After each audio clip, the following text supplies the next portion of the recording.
As a political economist, where do you see the United States right now? If you are going to come up with an action plan to undermine all of the strengths of this country, I think the current administration is getting it just about right. This situation is absolutely horrifying. We've got real problems, and we've got a government that is either ignoring them or actively doing the opposite of what we need. But many of the economic things that happen don't have immediate ramifications. Sometimes it takes weeks, months, years to pan out. Like the tariffs, for example. From an economic viewpoint, they are definitely not a favorable move, but is it going to cause an economic crisis tomorrow? Maybe not. If you could rewrite one U.S. economic policy from scratch tomorrow, like a total, complete reboot, which one needs it the most and why? It's a great question because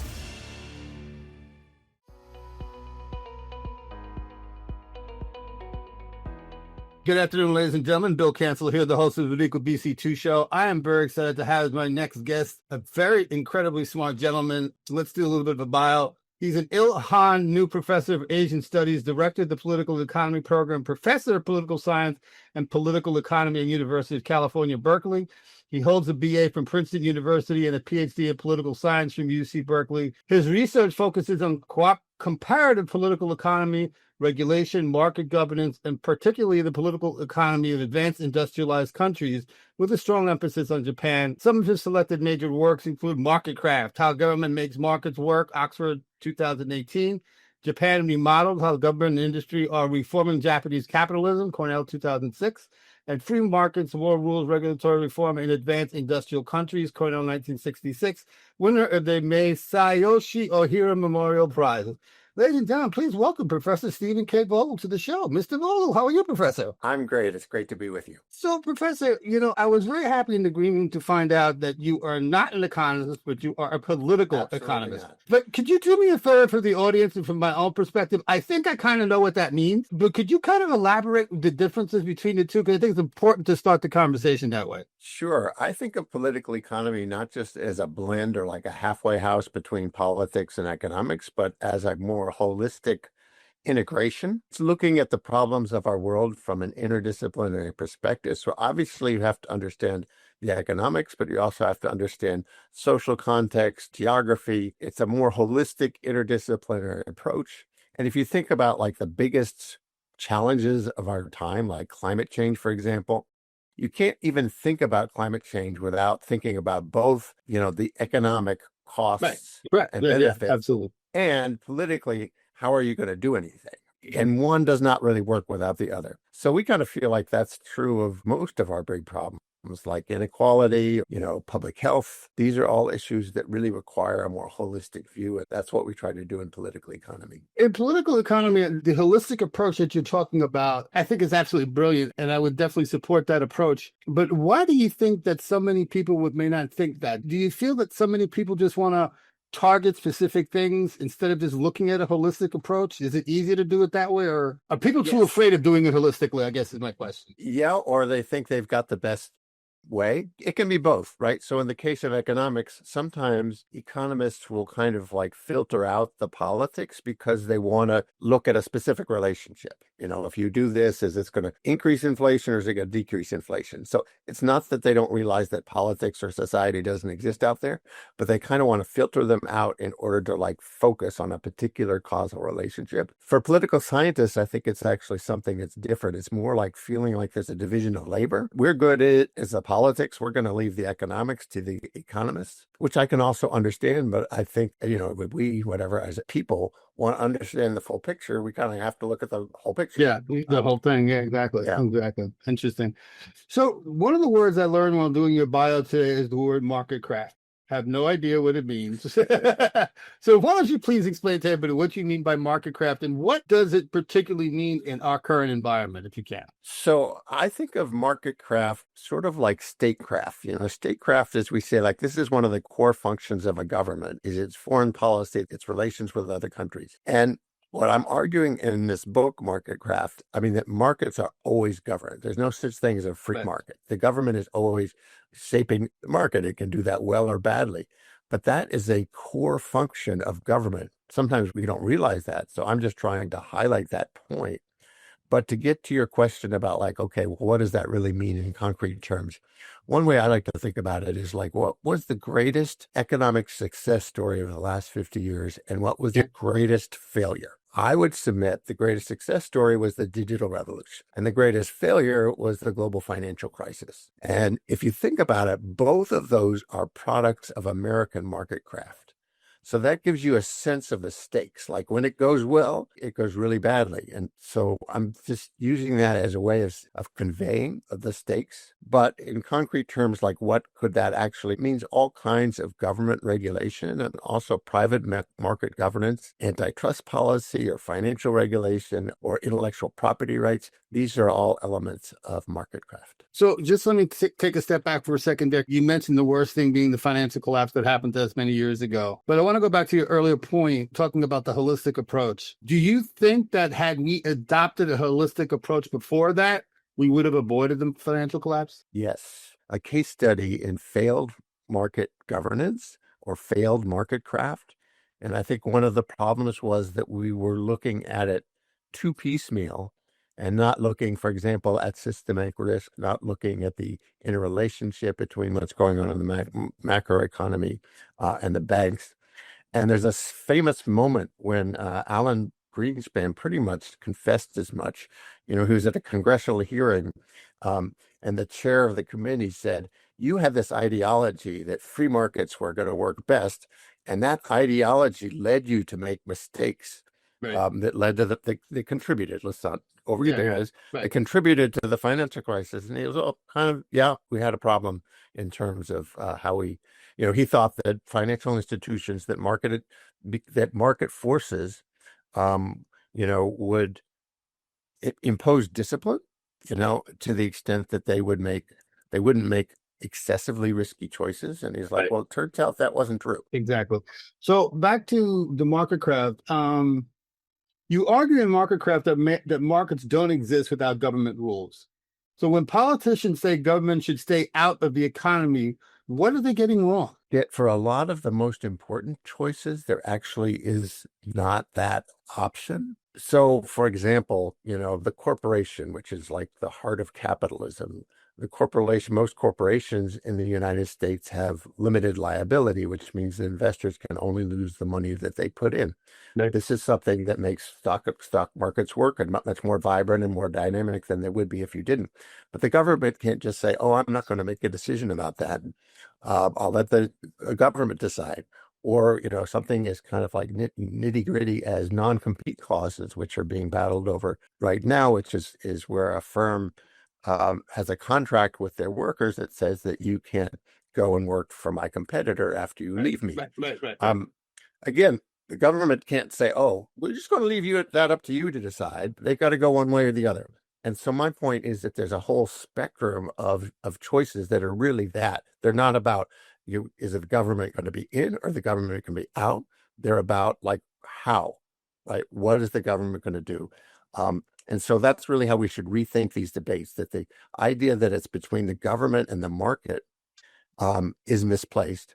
And also that the relationship between those two is often positive rather than negative. What I mean by that is that you need the government to make the market work as well as it can. So, for example, something like the New York Stock Exchange, like that's the essence of capitalism. But you wouldn't have a vibrant stock market if you didn't have corporate disclosure laws and trading rules and et cetera. That's right. So the rules actually augment the market, not constrain it. So that whole worldview just, I think, serves to confuse us rather than to enlighten us. Okay. Let's talk about another buzzword. What do you mean by predistribution? So predistribution, here the idea is that, okay, we have this inequality in the world. What should we do about it? I think the most common proposal is redistribution, which would be like increasing progressive taxes so that you tax the rich more than the poor, or welfare spending that would also disproportionately target people, who are more needy rather than everybody.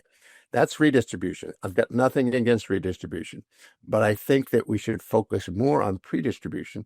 Predistribution is the idea that instead of trying to let markets do their thing, create as much inequality as they can, and then we will kind of after the fact come in and kind of like try to patch that over by saying, okay, well, you've got too much and you've got too little, so we're going to kind of shift it. Instead of that, let's think more fundamentally about how we can make our society a fair market economy. And that means balancing power within the economy through some of these market rules that I talk about, and also public investment like public education. In other words, think about how can we get everybody in good shape at the starting line of economic competition, give them the capacity, to thrive in our economy. And so that would put the emphasis more on those two buckets I just mentioned, which is public investment and market regulation to balance power in the economy. And then, if that is successful, then you don't need to eliminate redistribution because you'd have a lot less inequality on the front end. And again, I'm hearing everything that you're saying about suggestions and so on, but the same common denominator keeps coming back, which is a holistic approach. Yep. You are not, and please correct me if I'm wrong, Professor. I haven't heard you say yet that, you have to do this one thing or this two things.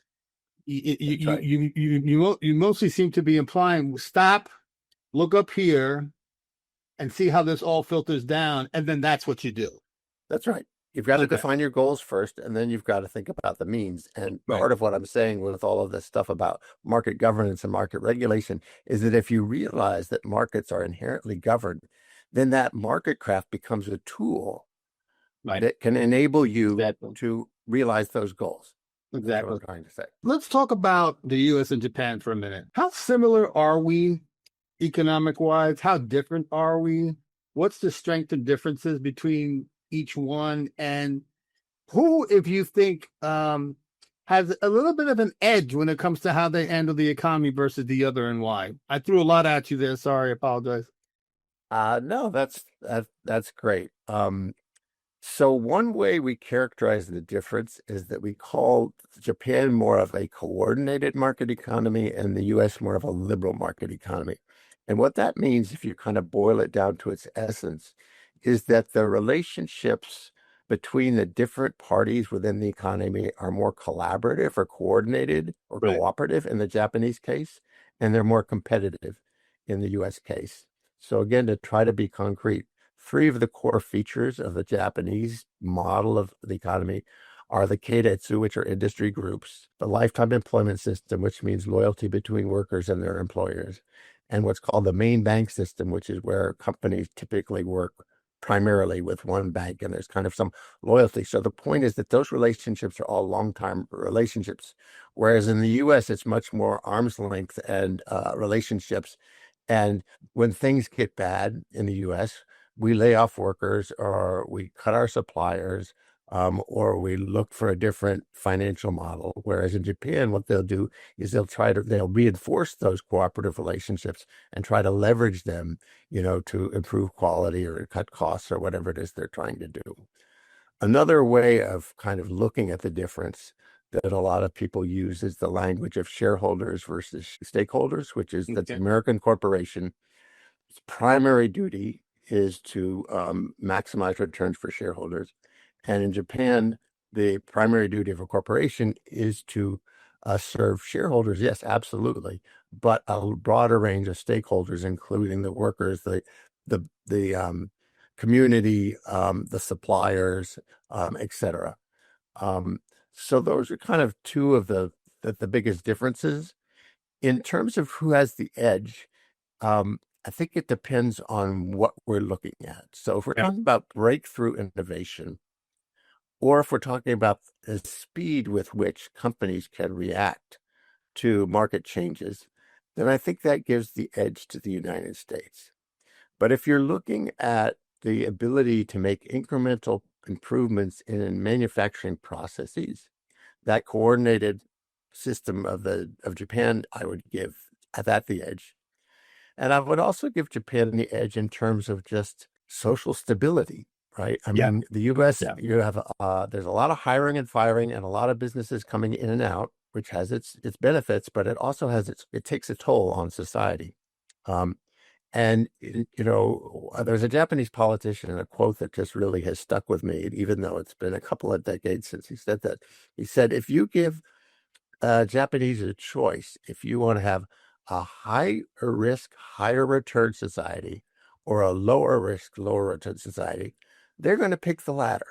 And that's our job as politicians, is to give them what they want. Right. And that's what we're trying to do. So I think that kind of encapsulates the key difference. I mean, Japan is amazing in the sense that people say that the economy has been stagnating for decades. You go to Japan and it doesn't look like that. Right. It's thriving. It's a society that works. The streets are clean. The trains come on time. So there's a lot to be said for that. If you could, Professor, and I think you kind of alluded to it in what you just said, but just specifically, if there was one thing that you wish the U.S. could adopt tomorrow morning at 9 a.m. from the Japanese economy, what would that be? That would be a real game changer. If we viewed corporations as public entities, I think that would be a game changer. What I mean by public entity, it means that it's an organization that is meant to maximize profits and maximize benefits to society. Right. It's not either or. It's, their mission is to try to figure out how to do both at the same time. And I'm not trying to disparage American executives. I think no, understood. Right. I'm sure there's plenty who see it that way. Right. But I do think that a kind of a change in worldview, where that those missions are merged rather than separated, I think would help us address a lot of our social problems, like climate change or inequality. Corporations are part of the answer. Okay. Thank you for that, sir. You've written about deregulation actually leading to more rules. What's the most misunderstood thing about deregulation in United States politics today? The single most misunderstood thing about deregulation is that it actually happened, i.e. that regulations actually decreased. This was the subject of my dissertation. I didn't go in thinking that that's what I was going to discover. This was something I found out. I'm doing this research and I'm thinking, they're calling this a deregulation movement, yet the number of regulations is increasing as they deregulate. What's that about? And so it turns out there's actually a logical connection, right? Which is that the more competition you want to foster, the more regulation you need to foster that regulation. Now, that sounds contradictory, but it actually isn't, because businesses don't necessarily want to compete.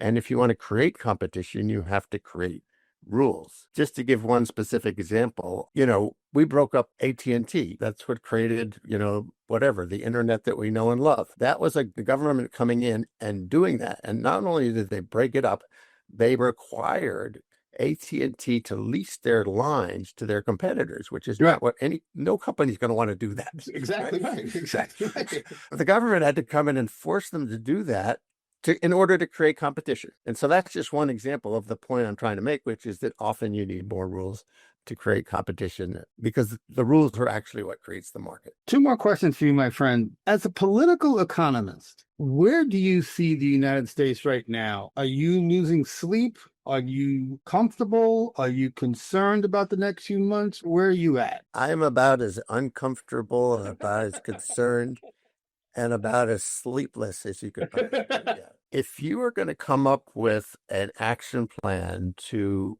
undermine all of the strengths of this country, right, I think the current administration is getting it just about right. They're moving us in the wrong direction in terms of destroying political institutions, destroying our civil service, which is one of our strengths, attacking our universities, attacking the press. One of our greatest strengths is our research, our scientific ability. Yeah, it's gone. Yeah. If we want to invent technology that will address the climate change crisis, we're going to need those capabilities. So, yeah, I think this situation is absolutely horrifying. I mean, we've got real problems, and we've got a government that is either ignoring them or actively doing the opposite of what we need. Do you think I lied, the next question. Do you think it's going to get worse before it gets better? Seems like it's been a long time, but we are less than 1 year into the second administration. And so, yes, it will get worse before it gets better.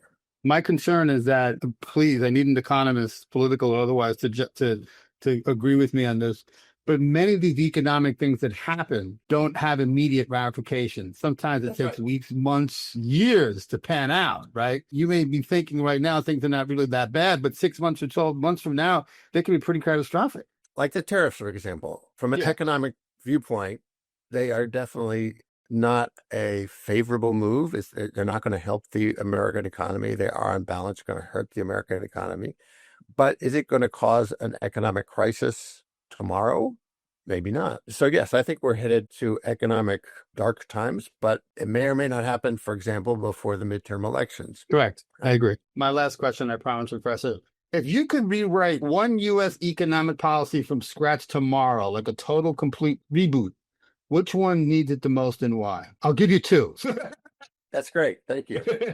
Are you going to give me two? Yeah, I'll give you two if you want. You don't have to launch on one. It's a great question because, I'm writing this piece on predistribution. So if I went with that article, you're going to have to give me 2.5, I guess. Comes out of that is we need stronger antitrust policy and we need labor regulation that empowers workers. That's the message of predistribution that I was talking about a moment ago. But I actually am going to have contradict myself and say there's another area where I think we need dramatic change and could deliver results maybe even more quickly, which would be tax policy. Yeah. I mean, if we have a tax system that currently where the richest people in the country are paying less as a percentage of their income than those lower down, I mean, that's just crazy. One way to change the distribution of resources in our economy very rapidly would be to change the tax system, including a wealth tax. Dr. Vogel, before you go, could you please, just for the guests again, I know I did in the bio, just reference your books so everybody can know where to buy them, where to find them, and so on and so forth? Well, the latest one is called Marketcraft, How Governments Make Markets Work, and it comes from Oxford University Press. Okay, good. Thank you. Anything else? No, that's good. I've got a piece on predistribution that will be coming out from the Roosevelt Institute soon, but it's not out yet. Very good. Professor, thank you so very much for your time. To the audience, I hope you enjoyed today's show. Everybody take care. We'll see you tomorrow morning for Momentum Monday.